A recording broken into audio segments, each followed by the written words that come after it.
ವೀಕ್ಷಕರೇ, ರೇಣುಕಾಸ್ವಾಮಿ ಕೊಲೆ ಕೇಸ್ನಲ್ಲಿ 14ನೇ ಆರೋಪಿಯಾಗಿದ್ದ ಪ್ರದೋಷ್ ತನ್ನನ್ನ ಮಾಫಿ ಸಾಕ್ಷಿಯಾಗಿ ಪರಿಗಣಿಸುವಂತೆ ಕೋರ್ಟ್ಗೆ ಮನವಿಯನ್ನ ಮಾಡಿಕೊಂಡಿದ್ದು, ಇದು ನಟ ದರ್ಶನ್ ಅವರಿಗೆ ಸಂಕಷ್ಟವನ್ನ ಉಂಟು ಮಾಡಿದೆ ಅಂತ ಮೀಡಿಯಾಗಳು ಸುದ್ದಿ ಮಾಡ್ತಿದ್ದು, ಇದು ಟೋಟಲಿ ಫೇಕ್ ನ್ಯೂಸ್ ಅಂತಾನೆ ಹೇಳ್ಬೋದು.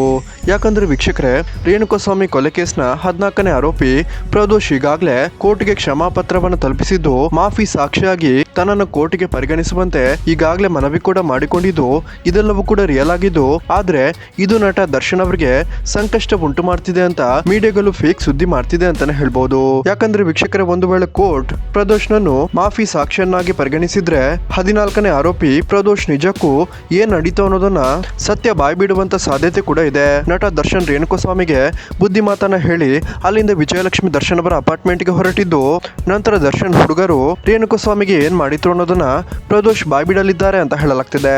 ಒಂದು ವೇಳೆ ಇದನ್ನ ಕೋರ್ಟ್ ಸಾಕ್ಷಿಯನ್ನಾಗಿ ಪರಿಗಣಿಸಿದಲ್ಲಿ ನಟ ದರ್ಶನ್ ಕೊಲೆಯಾದ ಸಮಯದಲ್ಲಿ ಆ ಜಾಗದಲ್ಲಿ ಇರಲಿಲ್ಲ ಅಂತ ಸಾಬೀತಾಗಲಿದ್ದು, ಸೊ ಇದು ನಟ ದರ್ಶನ್ ಅವರಿಗೆ ಒಂದು ರೀತಿಯಲ್ಲಿ ಪ್ಲಸ್ ಪಾಯಿಂಟೇ ಆಗಲಿದ್ದು, ನೀವು ಸಹ ನಟ ದರ್ಶನ್ ಅವರು ಈ ಎಲ್ಲ ಸಮಸ್ಯೆಗಳಿಂದ ಆದಷ್ಟು ಬೇಗ ಹೊರಬರಲಿ ಅಂತೀರಾ ಅಂದ್ರೆ ದಯವಿಟ್ಟು ಈ ವಿಡಿಯೋಗೊಂದು ಮೆಚ್ಚುಗೆ ಕೊಟ್ಟು ನಿಮ್ಮ ಅನಿಸಿಕೆಯನ್ನ ಕಮೆಂಟ್ ಮೂಲಕ ತಿಳಿಸಿ.